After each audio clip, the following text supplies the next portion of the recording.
Parlem de Sports, buenas tardes. Estamos en el Centro Médico Marsi y hoy estamos con Luis Escudero. Buenas tardes, Luis. Buenas tardes. El compañero Pez, el compañero Raúl. Buenas tardes. Bueno, llevamos tiempo que queríamos hablar contigo de coaching deportivo y bueno, llegó el día.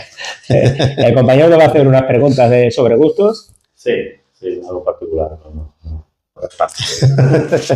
Un viatge. Diguis per què? Un viatge, potser Japó. Sembla un lloc molt interessant. Un llibre? Un llibre? Qualsevol de García Márquez. M'agrada molt. Una pel·lícula? Una pel·lícula et diria, no sé, la saga Star Wars, El Señor de los Anillos. Bueno, soc una mica així de sagues. I tu ets del món del bàsquet? Jo sóc del món del bàsquet. Un jugador de bàsquet. Un jugador de bàsquet. Que diguis, quin tio. Ricky Rubio. Molt bé. Ton fill? ¿Y Luis, un entrenador de básquet? A ver, es difícil porque... Dos, uno NBA, uno europeo. A ver, yo diría europeo Obradovic, sin discusión para mí. Discusión. Y NBA, bueno, ¿tiene que ser actual? No tiene por qué. Es que hay unos cuantos, no sé, quizá te diría, no sé, cualquiera de la década de los 80, quizá, te diría. Muy bien. Pensaba que ibas a contestar Greg Popovich. Bueno, por ejemplo. A ver, Luis, mucha gente cree que coaching es solo dar ánimos, sacarle la sonrisa a la persona. ¿Cómo explicarías la ciencia que hay detrás del coaching? Bueno, a ver, el coaching es no es sacar una sonrisa. Digamos que es una manera de ayudar o de acompañar a un deportista a que consiga unos objetivos determinados, ¿no? A partir de ahí, el resumen sería ese, ¿no? A partir de ahí, pues hay quien viene con unos objetivos muy claros que la mayoría de las veces cambian porque vienen por una cosa y al final realmente es otro objetivo el que tiene. Y a partir de ahí, pues intentamos que el deportista descubra qué herramientas tiene para poder conseguir esos objetivos que se ha planteado. Bé. Perquè, continuant amb la pregunta del meu company Julio, quan un jugador, un esportista està en depressió, aquí, Iniesta, diria Boja, sí. també entreu vosaltres? No. A veure, el coaching... Pots ajudar, no? Bueno, aquesta és una problemàtica habitual perquè molta gent es confon. Una cosa és el coaching i una altra cosa és la psicologia de l'esport. A partir d'aquí, quan algú té una depressió, evidentment el coaching no serveix per diguem, actuar en això. Aquí el que necessita l'esportista una miqueta és un psicòleg. Nosaltres, els coaches, diguem, que ajudem als esportistes, com et deia abans, simplement és un ajut perquè ells descobreixin quines eines tenen per poder obtenir uns objectius. El tema de la depressió ja és un altre tema que nosaltres aquí no ni entrem ni podem entrar tampoc. Però si l'esportista té una inseguretat, però això és una altra cosa diferent. Si té una inseguretat, a veure, els podem ajudar fins a cert punt. Aquí hi ha una línia en la qual nosaltres podem fer, podem arribar, i quan veiem que algú necessita una altra cosa diferent, evidentment l'hem de derivar a un psicòleg, perquè nosaltres no podem no tenim, evidentment, nosaltres no tenim, no podem fer un diagnòstic ni podem entrar en un terreny que no controlem, perquè al final nosaltres no som psicòlegs. Correcte, sí. Luis, ¿cuál es el problema más común que te encuentras cuando empiezas a trabajar con un deportista? Pues muchas veces, bueno, la mayoría de ellas es un problema de confianza en sí mismos, la mayoría de las veces. Entonces, bueno, te vienen, pues por ejemplo, no sé, jugadores de fútbol o jugadores de baloncesto. Es que no juego y claro, ¿qué tengo que hacer? Y al final es una cuestión de confianza. Bueno, pues intentamos que ellos se den cuenta hacemos un plan con ellos de trabajo en el cual ellos actúan y a partir de ahí pues hay quien evoluciona y hay quien no le sirve lo que nosotros hacemos y tiene que pasar a la psicología, ¿no? ¿Hay mucha diferencia entre el deportista, pongamos, entre un tenista individual y un jugador de fútbol, por ejemplo? Mucha diferencia. Hombre, sí, hay mucha diferencia. Al final, el jugador de tenis pues es un deporte individual, por lo tanto, él tiene... No le puede echar la culpa a nadie, ¿no? Bueno, tiene el rival y él mismo, y a partir de ahí, pues, puede actuar en esas dos, digamos, en esas dos, partes, ¿no? Sí. El jugador de fútbol o el jugador de baloncesto pues tiene más compañeros alrededor y bueno, pues es más complicado. Al final tiene más campo donde actuar entre comillas, ¿eh? Sí. Però sí. Parlem un moment de tu. Bàsquet. Sí. I dius, hòstia, em vull dir això. Com arriba fins aquí? Va ser molt curiós. Jo, com a entrenador de bàsquet, vaig començar relativament d'hora. Jo vaig començar a jugar a futbol sala fins als 14, més o menys, una mica menys. I després vaig passar al bàsquet. I, clar, quan jo vaig començar a entrenar, no hi havia informació. Llavors, quan volíem saber alguna cosa de bàsquet, anàvem a les llibreries a intentar buscar llibres, que, clar, els que venien dels Estats Units, perquè tampoc hi havia molta cosa aquí, i trobaves molt poca cosa, no? Llavors, una de les coses en les que sempre m'he fixat molt, o en les que sempre ficava molt el focus, era com podia ajudar els meus jugadors a ser millors, no? Evidentment, amb el treball de la tècnica individual i la tàctica i tot això, doncs tens una feina a fer, però bueno, la qüestió mental, la qüestió del coco crec que és vital i a dia d'avui més que mai. I vaig començar una mica per això. I, bueno, a poc, a veure, això abans no tenia nom. I nosaltres fèiem una mica de coach així amb els jugadors, però abans això no tenia nom.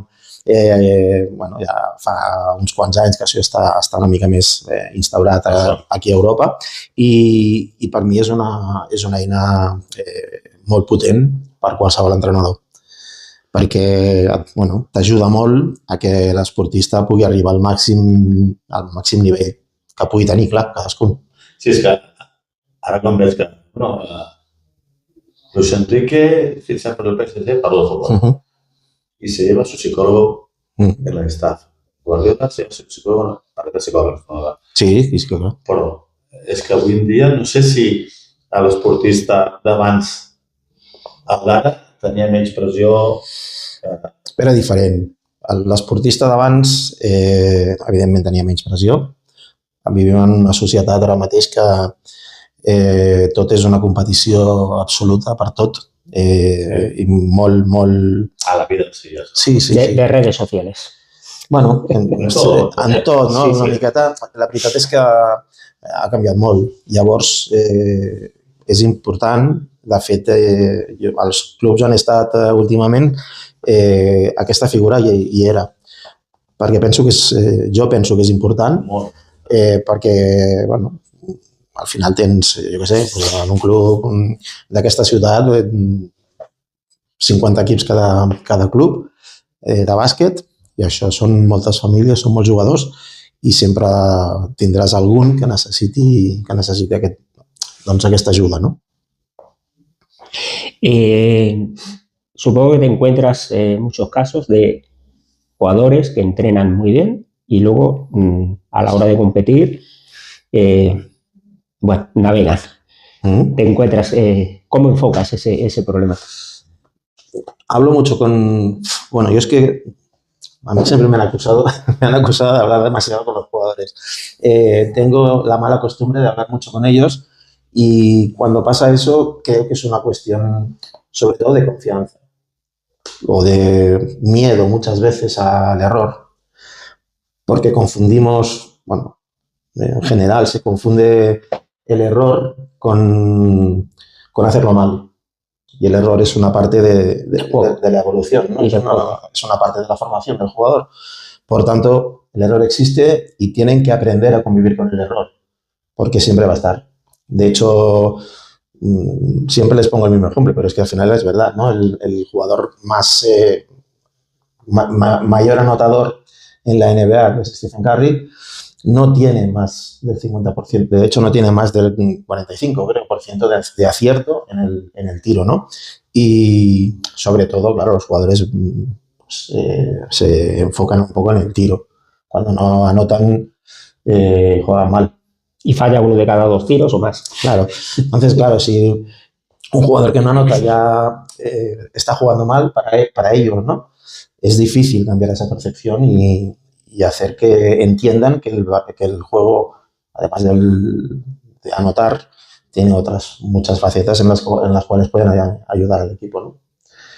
Y ahí está un poco nuestro trabajo, en que sean capaces de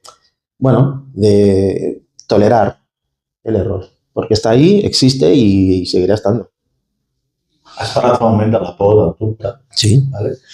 T'explico un cas, no puc dir el nom ni del jugador concret ni del jugador com ho va dir, però això va ser Can Barça, que hi havia un jugador que entrenava com els Àngels a fora del Camp Nou. Era un crac i jugava a casa i se li caia a l'estadi a sobre. Com es treballa això? Jo crec... No sé si des del nostre camp o des del psicòleg. És un dubte. Sí, bueno, al final, sí, se'ls pot ajudar. Al final és parlar amb ells. A veure, un jugador que segurament el seu problema era aquest, no?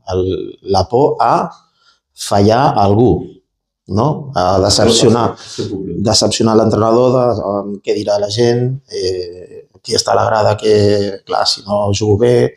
Llavors, aquesta por al final fa que el jugador no acabi de treure tot el que té, no? Això passa a tots els esports, no només al bàsquet o al futbol, passa a tots els esports, no? Una mica. La pressió, diguem, molts jugadors s'autopressionen perquè creuen que si ho fan malament, clar, la resta de la gent què pensarà, no? És el miedo escénico. Sí, per dir-ho d'alguna manera. Com dius que és Sí, bueno, jo conec jugadors que entrenen molt bé i el dia del partit no hi ha manera que juguin igual que entrenen. No? I de jugadors que com a dir va tindre un, de ser un bàsquet, de Xina, que se fue de la Real Madrid i se lesionava, se rompia, perquè sortia al camp tens. Bueno, hi ha molts factors, clar. Sí. El tema de les lesions, ja també entren altres factors i tal, però sí, al final, el coco fa molt, en tot. Surto tens i la musculatura diu patapam. Sí, de fet, hi ha moltes lesions, moltes recaigudes de lesions, perquè evidentment hi ha molts cops que sí que la gent va més ràpid del que hauria d'anar per tornar als entrenaments o a la competició i no deixen de tenir aquesta por de tornar a caure. I aquesta por de tornar a recaure, al final, moltes vegades recauen pel que sigui, perquè hagin avançat els terminis o qualsevol altra cosa, no? Però... Per la publicitat no vaig dir una cosa. Tenia una feinada, vosaltres. Bueno. Luis, muchos entrenadores piensan que la mente es un músculo. ¿Estás de acuerdo? Porque viene la pregunta, ¿se tiene que entrenar? ¿En qué sentido? Bueno, ¿Se tiene que entrenar? Sí. Se tiene que entrenar. Sí, totalmente. ¿Y cómo se entrena la mente? Bueno, hay maneras de entrenar la mente. Y es una de las partes importantes para un deportista, yo creo, ¿no? Antes hablábamos, cuando hemos llegado, de Ricky Rubio. Él tuvo problemas cuando estuvo en la NBA a nivel de tema mental y tal. ¿Y qué hizo? Pues contratar un psicólogo deportivo y trabajar con él.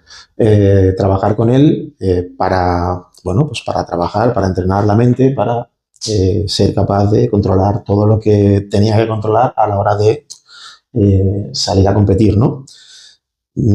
Sí, hay que entrenarlo. Meditació, no? La meditació funciona molt bé, sobretot és el que... Hi ha molts esportistes que ho fan, esportistes d'elit que ho fan, tema de la meditació. I a funciona. I a sacar respirar. Sí, tot. Per fer meditació has d'aprendre a respirar, has d'aprendre a fer tota una sèrie de coses que t'ajuden molt després a l'hora de sortir a la competició, no? És complexa i és, per mi, bastant apassionant el tema. Ara tenim el cas de l'Araujo, que té un canal, no sé qui és, per la seva religió i tal, i el tio, pues ja va tuvo que marxar. Sí, tuvo que marxar. Bueno, continuant la pregunta, crec que és un món fantàstic. En equipos, por ejemplo en baloncesto, que es lo que tú y yo estamos, ¿cómo consigues que un buen jugador trabaje por el objetivo común del, porque ya sabes, el jugador quiere meter 20 por partido, tirarse 15 tiros? ¿Cómo consigues que trabaje por el objetivo común del equipo? A ver, cada vez es más difícil. ¿Por qué? Porque cada vez la sociedad en la que vivimos es más individual. Entonces es difícil, cada vez es más difícil conseguir que los jugadores trabajen para un bien común, porque están acostumbrados a trabajar para ellos mismos, ¿no? Entonces, cuando tienen que trabajar para otro, es complicado y, requiere entrenamiento. Entonces, ¿cómo consigo? Pues hablando con ellos y haciéndoles entender que un equipo requiere que todos los componentes, empezando por ellos y acabando por el último del staff, trabajen para el mismo objetivo. A veces lo conseguimos y a veces no conseguimos que todos los jugadores se suban al carro, ¿no? Pero en principio creo que es la manera. Que ellos entiendan cuál es el objetivo y el por qué tenemos ese objetivo, porque al final que tú le digas a un jugador, pues no sé, de formación, por ejemplo, de cadete, que tú le digas que tiene que entrenar al 100% porque el domingo tiene partido, está muy bien, pero bueno, ¿cómo? ¿Por qué? ¿Sabes? Entonces tienes que darles esa información o tienes que hablar con ellos para que sean capaces de saber cuál es el objetivo de todo el grupo y luego cada uno pues tiene su objetivo individual. Yo te digo lo que hago yo en mi caso, ¿no? Cada jugador tiene un objetivo individual porque lo pactamos a principio de temporada y a partir de ahí pues trabajan cada uno para conseguir su objetivo individual y su objetivo, el objetivo conjunto de todo el grupo. Venga, la penúltima. Quan trobes que és com diu el Julio, tu ets entrenador o ets entrenador, t'has trobat en algun cas que diguis, parlant amb un jugador i dius, és que hauria de parlar amb el teu míster, y fer com una reunió de grup, no tots tres. Y padres. ¿Cómo? Y padres. Vale. Hòstia. Añado yo, y padres. Vale, t'explico una mica com funciona. Jo quan tinc un esportista, el primer que faig, primer de tot, normalment si són esportistes molt joves, sempre venen els pares primer a parlar amb tu, tenim una reunió, m'expliquen una miqueta la problemàtica o el que ells pensen que on creuen que el puc ajudar, i a partir d'aquí, si l'esportista vol, llavors és quan entrem una mica, quan tinc l'entrevista amb l'esportista. En algun cas, el tema dels entrenadors, quan em ve un esportista individual, jo no parlo amb els entrenadors. En principi no, amb els pares evidentment sí, però amb els entrenadors en principi no. És una gestió que fan ells individualment. Si no és que l'entrenador, en aquest cas, si demana tenir una informació del que parlen amb mi, però és que al final... Si a vegades el jugador parla més de tu que no no és casos. Sempre. A veure, la meva feina al final és... Nosaltres el que fem és, a través de moltes preguntes, fem que l'esportista s'expressi una mica, no? Perquè moltes vegades sempre en les seves respostes està el motiu del per què està, no? Perquè et pot dir, no, és que no em surten les coses. Llavors anem tirant una miqueta i al final ells t'ho diuen, clar. Perquè al final també confonen moltes vegades el per què estan i, és una qüestió de parlar. Parlen molt. De fet, si no podem fer res. Hem de parlar. Tendrá que haber segunda parte, estamos ya fuera de tiempo, nos dice Raúl. Tiene que haber segunda parte porque es un tema apasionante. Cuando queráis, ya lo sabéis. Según íbamos preguntando, iban surgiendo preguntas. Un placer, Luis. Igualmente. Siempre es un placer porque llevamos muchos años en el mundo del baloncesto y sabemos cómo pensamos y la verdad que gran labor la que haces. Muchas gracias a vosotros. He parlat de tu bé i col·laboro. Moltes gràcies. Hasta la próxima. Bona tarda.